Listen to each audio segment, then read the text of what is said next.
Now, why do I have a brand new Echo CS590 20-inch chainsaw sitting on my bench today? There should be absolutely nothing wrong with it.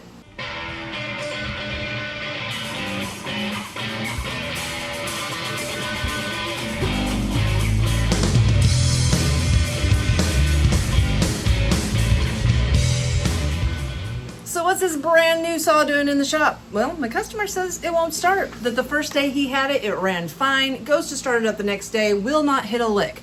Now it has fuel pouring out of the exhaust and out of the compression release. So although it looks like a lot of stuff's wrong with this machine, it's really something simple. Now, it doesn't matter if you have a large steel, Husqvarna, or Echo chainsaw. I see customers have the exact same issues with all of these big chainsaws. So hang out with me today and we'll go over why your brand new machine is either hard to start or will not start. And hopefully I can save you some time, money, and frustration in the future. So what do I first recognize whenever I start diagnosing this machine? Well, we've got a lot of moisture around the exhaust where the fuel is coming out. Let's see what we got inside this fuel tank. All right, let's see what we got in here. Oh, guys, it's pink, it's engineered, it's True Fuel. Oh, no. Well, guys, I just got off the phone with the owner of the chainsaw, and he said yes, he thought he was doing the right thing. He went and bought some, True Fuel from Lowe's, and that's what happened. He put it in there, and it wouldn't hit a lick. It's been a minute since I've had a True Fuel victim, and I haven't made a video about them in, I think, 2 years. Now, a lot of you have seen my True Fuel video that I don't know what it is. Some people say that they use it perfectly fine for years and it works great in their equipment. Some people don't even realize that their equipment is running at a lower RPM. That I showed that in my video, that it can actually run at a better RPM and more proficiently if you have regular gas with oil mix in it.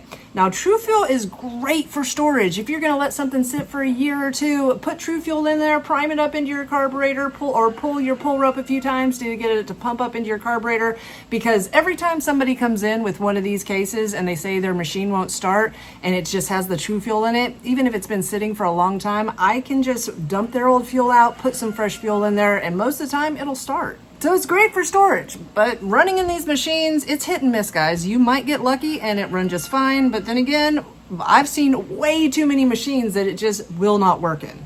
And you don't have to take just my word for it. Most of the small engine repair people who work on thousands of pieces of equipment every single year, they'll tell you the exact same thing. Now, there are pre-canned fuels that work just fine. The Steel Moto Mix, if you want to drop a dime, or the Husqvarna, they've got a good one. I would prefer Red Armor canned fuel. It's really good stuff, but I use regular gasoline with ethanol shield with my Red Armor oil because it just works. But the only way to know if I'm telling the truth is to actually unflood this thing, because it is super flooded. Put some regular gas in it and see if she fires off. Now, like I said, what I did notice when I first looked at this chainsaw was that the compress and release valve was pressed in. So I have a love-hate relationship with these, and I don't use them. You know, if you can get away with it, I made a video, it has almost 4 million views on how to start your chainsaw, especially if it's one of these big ones. And I just love reading through the comments, because I've had so many gentlemen that respond back to me telling me thank you. It's the first time I've been able to easily start my chainsaw in years.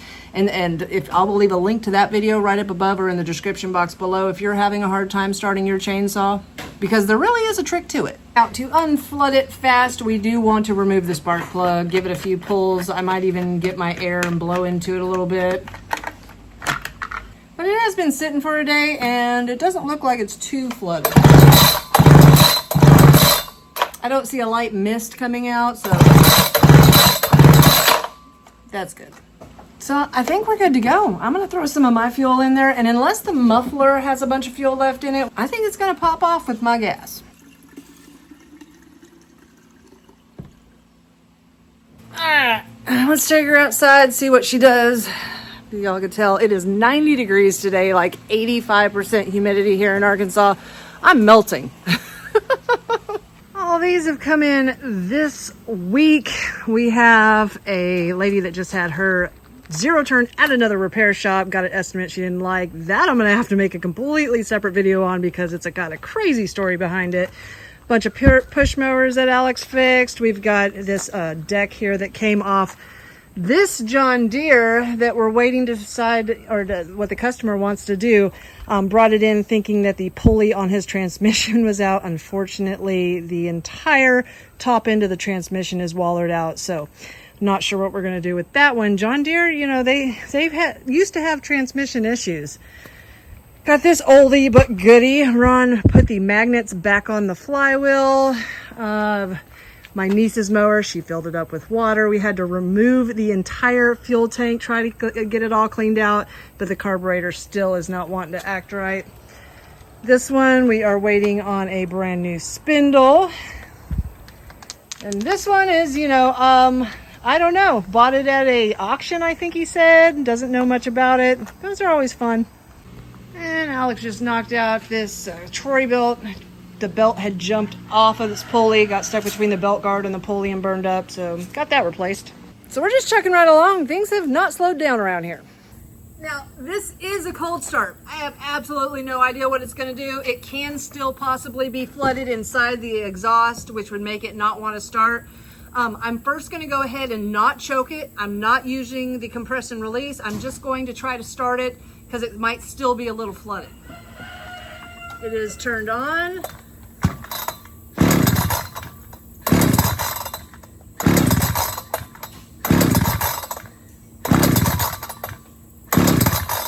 I'm going to go ahead, use my foot.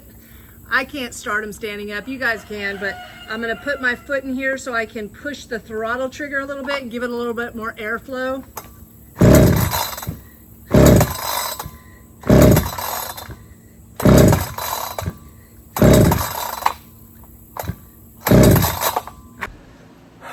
All right. This humidity is a little rough, guys. She obviously is still flooded, does not want to hit a lick. I'm going to go ahead and give it some more air. I'm going to remove the muffler, remove the air filter, check the plug again, make sure that it's not flooded in the cylinder, and see if we can get her unflooded.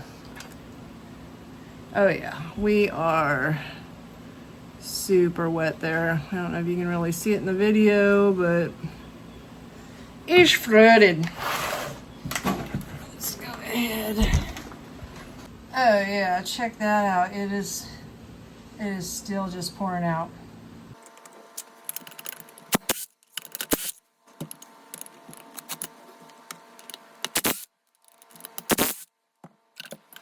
Alright, let's see what we got in this muffler here.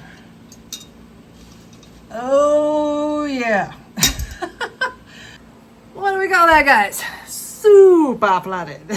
So I'm gonna leave the exhaust off, leave the air filter off, put the plug back in, and go ahead and start it. Because guys, if your machine is so flooded that your exhaust is full of gasoline, it is not going to start. So yeah, I should have went ahead and removed the exhaust first. I wanted to go ahead and try it, but it definitely had way too much gasoline inside of it. So let's see what she does now. Okay, we know it has enough fuel inside. We're not choking it. I am putting my foot in the trigger system, so it will give it a little bit more airflow in the carburetor. And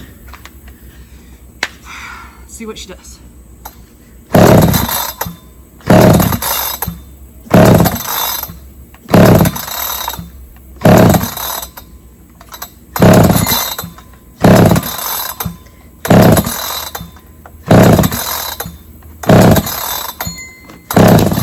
Oh, here we go. Almost. Cover your ears, boys.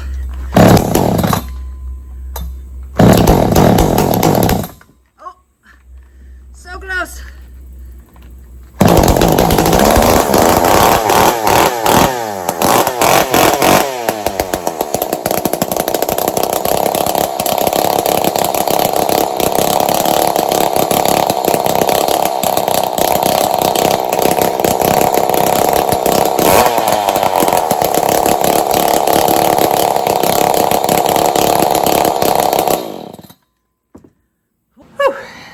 Okay, hot. I will still take my wet heat over that dry heat in Las Vegas, but it sweltering today. Goodness. So, what to do next? Do not put your exhaust back on until you know that you have removed all of that fuel. So I definitely dumped it all out. I'm going to let it sit, dry out for a little bit. I'm going to leave the air filter off, and then I'm going to put it back together in a little bit and see if she starts again, and it should be fine. Now, just because this customer was using True Fuel does not mean that this problem cannot occur when you're using regular gasoline in your own mix. We just see it a lot more when they are using True Fuel. Because believe it or not, these machines start extremely easy. Even when I'm not using the compression release, I can usually get them started in 3 to 4 pulls. If it doesn't start in 3 to 4 pulls, something's wrong. And while I'm letting that dry out, I did want to let everyone know I've had a ton of new people join me in the last few weeks, and you might not know, if you see anything in any of my videos, from the awesome tachometer to the spark tester to the DepthTech endoscope where you can see inside the cylinders, to my favorite kind of pliers, I created an Amazon store with links to every diagnosing and repair tool I use, plus my favorite accessories. I will leave a link in the description box below if you want to go check it out. All right, she's been sitting for about 30 minutes. I'm gonna go ahead and throw her back together and let's see if she runs.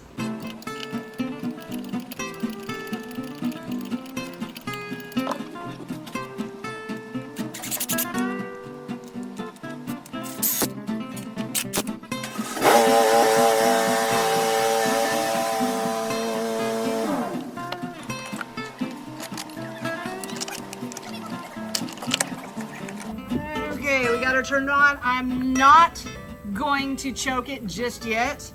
I'm gonna go ahead and give it a pull, just make sure.